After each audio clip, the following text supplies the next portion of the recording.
ও মা, আজকে তো 1 জানুয়ারি, একটু কিছু স্পেশাল বানাও। পোলাও আর মাটন কষা বানিয়ে দেবো। হ্যাঁ, ঠিক আছে। শুভ নববর্ষ রেসিপির জন্য 4 কাপ চাল ধুয়ে জল ঝরিয়ে রেখেছি। 30 মিনিট পর এই চালের মধ্যে হলুদ, নুন, চিনি, গরম মশলার গুঁড়ো, ঘি, একটু আদা বাটা সমস্ত কিছু দিয়ে 30 মিনিটের জন্য মেখে রেখে দিলাম। কড়াইতে গোটা গরম মশলা, তেজপাতা, কিশমিশ, কাজু বাদাম ঘিয়ে ভেজে নিলাম। তারপর মাখা চালগুলো ঢেলে 3-4 মিনিট ভেজে 9 কাপ উষ্ণ গরম জল ঢেলে দিলাম। ফুটে উঠলে ঢাকা দিয়ে দিলাম। নেড়ে চেড়ে আবার 5 মিনিটের জন্য ঢেকে দেবো। 10 মিনিটের জন্য গ্যাস অফ করে ঢাকা দিয়ে রেখে দেবো।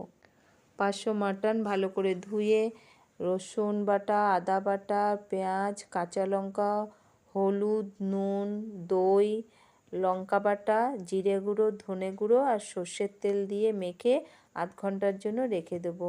কড়াইতে তেল দিয়ে গোটা গরম মশলা, তেজপাতা দিয়ে মাংসটাকে ভালো কষিয়ে গরম মশলা দিয়ে আরও 2-3 মিনিট কষিয়ে প্রেসার কুকারে দিয়ে দিলাম।